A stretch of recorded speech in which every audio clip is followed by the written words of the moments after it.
Bwana Yesu asifiwe. Anaitwa Apostle Austin. Jioni hii njema nimeona kana kwamba tupatane katika mafundisho hii ya jioni hii ya leo. Na mafundisho yangu sana ningependa kuzungumza leo juu ya wanafunzi. Na kwa nini ninaleta haya mafundisho?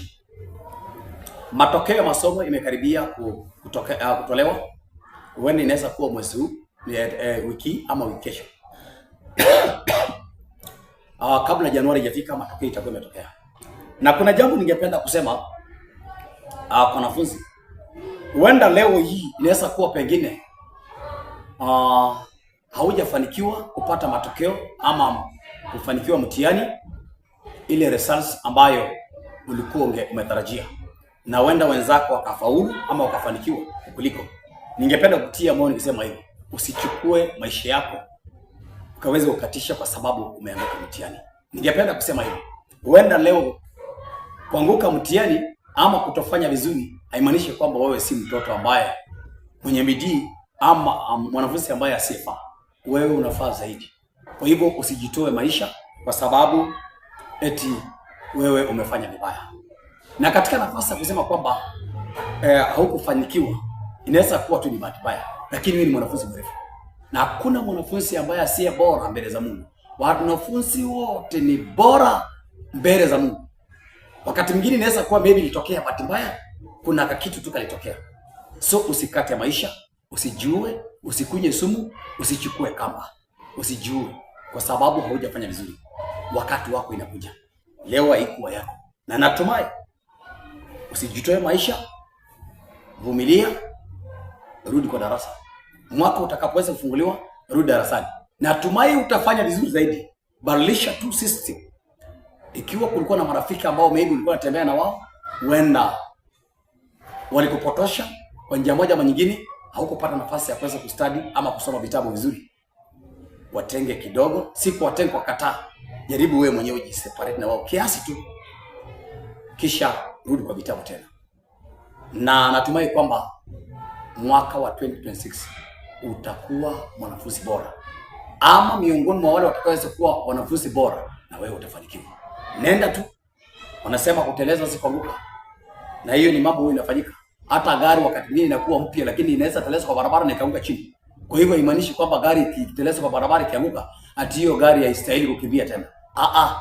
Hiyo ni kawaida, ni mambo ya kawaida. Kwa hivyo mwanafunzi nakusihi hivi, wanafunzi wote ambao watakaweza kusikiliza haya masaa, ninawaombea Mungu awasaidie, msije mkaingiwa na hiyo roho ya kujinyonga ama kujitia kitanzi kwa sababu haukufanikiwa. Natumai wewe mwanafunzi, wewe utakayeweza kunisikiliza ama kunitazama, na wewe kama mzazi, maana utakapoweza kusikia sauti kama hii ukiwa na mwanafunzi, patie clip uweze kushare na hao wanafunzi na wazazi wenzako wapate haya mafundisho na wafundisha haya masaa. Haimaanishi kwamba kuanguka kwa mwanafunzi ni mwisho wa maisha ama ni mwisho wa masomo. Maisha yake itaweza kuendelea. Nami wewe kama mzazi nakushauri, mtoto wako huenda hakuweza kufanya vizuri, usiwe ukachukua nafasi ya kusema kwamba ukatenga huyo mwanafunzi. Huyo ni mtoto wako bado. Haya ni mambo huwa yanafanyika. Na wakati mwingine mwanafunzi anaweza kuwa kwamba huenda kana kwamba hajafanya vizuri kwa vitabu, na anaweza kuwa pengine hakuna talent.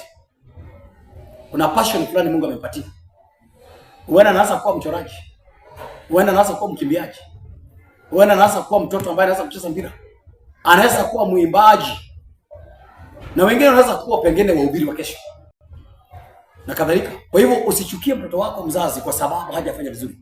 Na huyo mtoto anaweza kuja kuwa bora zaidi kushinda yule ambaye utakaweza kumpenda kwa sababu ni mwerevu kwa darasa.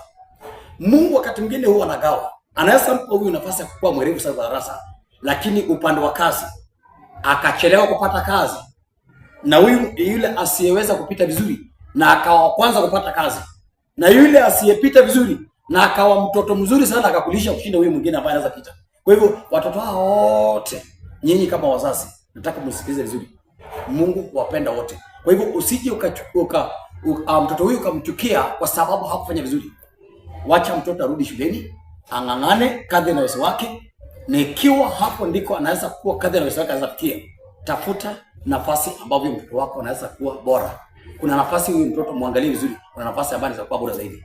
Kwa hivyo hawa watoto wote wawili watatu waweke pamoja na wapende wote. Kama mzazi waonyeshe upendo, si kwa sababu hajafanya vizuri ukamwonea, ukamchukia, ukamtusi, ukamweleza mambo ambayo anaweza fanya yeye ajichukie.